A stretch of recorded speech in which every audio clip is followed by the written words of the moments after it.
Please start your presentation. Good morning, everyone. Mike, please. Good morning, everyone. So, my topic is soft cataract management strategies during phacoemulsification. Phacoemulsification poses significant challenge during cataract surgery. So, as we know that once a soft cataract, all soft cataracts are not the same, and the same strategy cannot work for all. Different soft cataracts require different strategies. The main points in the cataract surgery, in which we need some bigger capsular axis like 5.5, and we need two things. That's one is the capsular axis, and other is good hydro procedures. The hydro dissection and the hydro delineation should be done properly. And one more technique is that we can use a minimum phaco power, and if we are going for a stop and chop technique, then we need to have a long trench and a narrow trench. We should not aim for a wider trench. Then if we have next we have to manage the nucleus. In the nuclear management we have different strategies.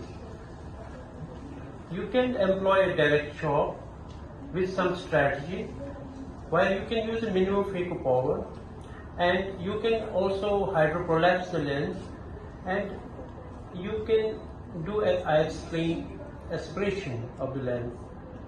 And one more technique is you can do an endonucleus prolapse. Stop and chop already I have mentioned. In that, one modification is that you can make wide grooves at the terminal points. Again, in stop and chop, you need to have longer trench and a deeper trench. Then, if the cataract is very soft, you can just do an irrigation and aspiration. And one more technique is carousel technique, which needs some advanced expertise, and in which we use a high vacuum and aspiration to remove the nucleus by spinning of the nucleus. We have some challenge during the phacoemulsification. Like once we are giving to our residents, we give generally on a softer side, and that they land in trouble because these eyes are with vision. They have vision. They don't have perception of light or projection of light. They have 618, 624, or even 612 vision. And one more difficulty in them is they are difficult to hold, and there is a cheese wiring effect on them. And one more problem in them is they land in a bowel formation, which are difficult to remove from the bag. And out of these problems, they are more prone to the posterior capsular tear. So these are compilation of few videos where I want to demonstrate how we are managing these soft cataracts. This is the first one where I have made smaller capsular axis, a young patient, and this is 3 mm axis, and just I have used an irrigation aspiration.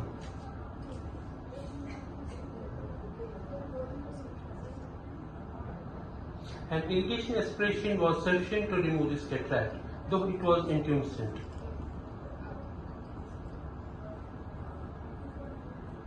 This is on a 3D system we have fortunately got recently, and we are doing these surgeries on that 3D system, it's RTO 800 by Zeiss. Here I have used a hydrodissection technique to prolapse the nucleus. This.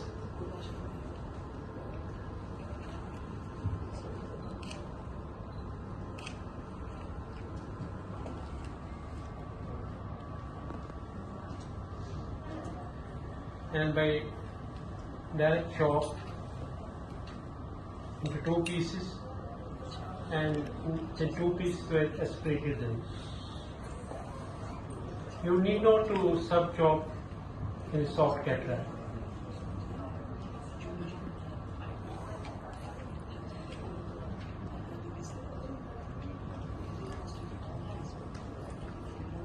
This was again where I had prolapsed the nucleus and it was chopped into two. Then its epinucleus was aspirated.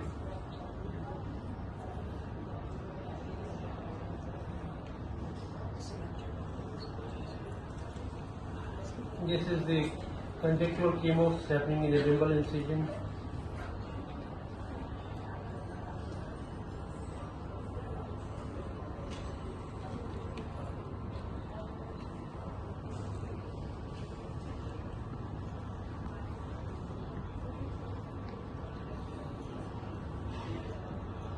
This was one more case in which there was soft cataract, a soft cortical wire after hydrodissection and hydrodelineation.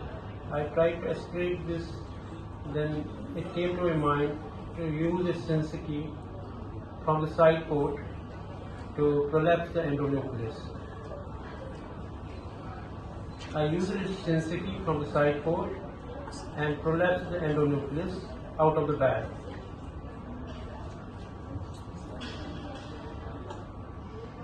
Then with a minimum phaco energy, I aspirated, lifted this nucleus and aspirated.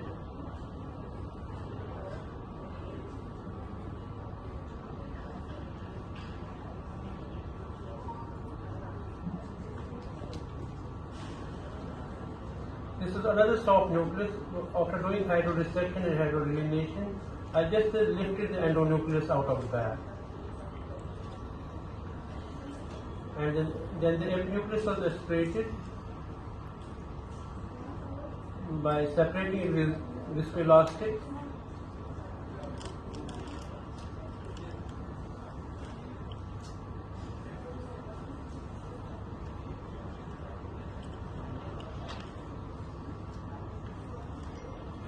This is soft cataract. Again, I did a hydrodissection and hydrodelineation and lifted the endonucleus out of the bag in vacuum.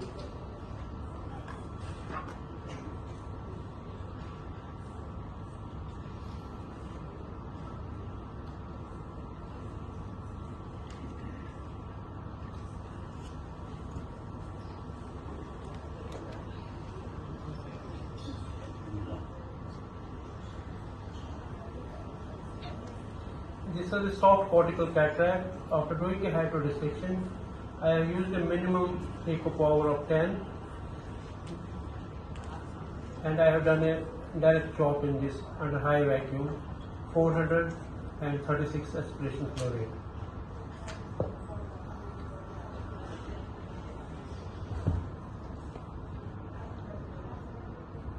This is the last case. I have done a hydrodissection in this soft cataract, shifted to coaxial, then just did a direct chop in this. Just lifted one piece. The parameters are the same, power 10, vacuum 400 and AFR 36.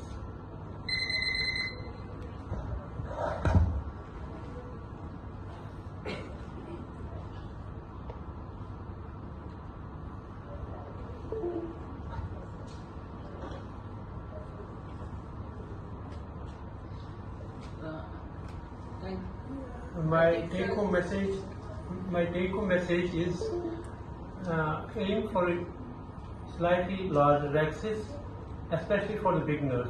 Do proper hydro procedures like hydrodissection and hydrodelineation.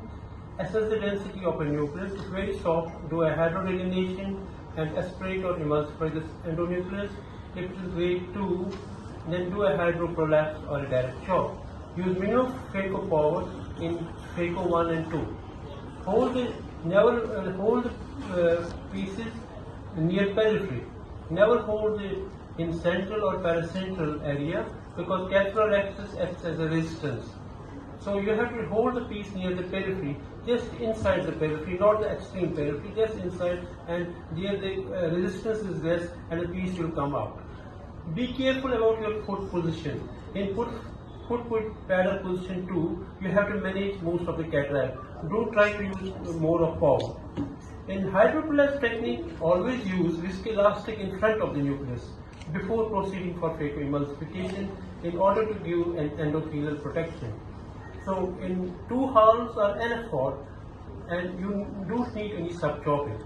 If there is a bowel formation, then repeat hydroresection and prolapse the nucleus or use two sensitives to prolapse the nucleus as in NFISCS. So, Thank you very much. thank you, sir, for the nice presentation. I would now like to request Dr. Pradeep Gupta, sir.